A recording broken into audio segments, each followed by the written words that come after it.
Pemirsa, pipa gas milik PT Pertamina Hulu Rokan Zona 4 Aderafil, Tanah Abang, Pali ngalami kebocoran yang menyembur ke gas sehingga warga sekitar ngalami sesak napas.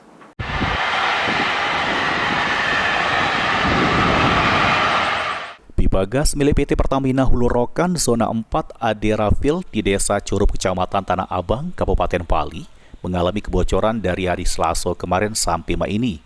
Menurut keterangan dari pihak Pertamina, kebocoran terjadi di sumur gas yang sudah tidak aktif lagi atau suspended RJA54. Pantauan tim liputan di lapangan, pihak Pertamina lagi berupaya untuk melakukan penanganan. Salah satu warga sekitar, Dani, yang kesehariannya menambang pasir mengaku tidak bisa begawe karena tempat dirinya begawe parah dengan tempat pipa bocor. Lebih lanjut menurut Dani, akibat dari kebocoran pipa gas itu, banyak warga mengalami sesak napas, bahkan sampai Mei ini belum ada bantuan dari pihak Pertamina bagi warga sekitar. Warga berharap ada ganti rugi dari pihak Pertamina karena selama 5 hari warga tidak bisa mencari nafkah. Udah 5 hari ini. Udah 5 hari. Jadi berapa hari kita lagi tidak begawe ya?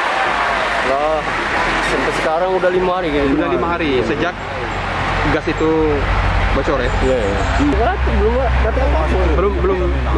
Belum ada apa-apa bantuan atau apa bantuan belum ada. Belum ada. Inilah yang kami bingung bantuannya.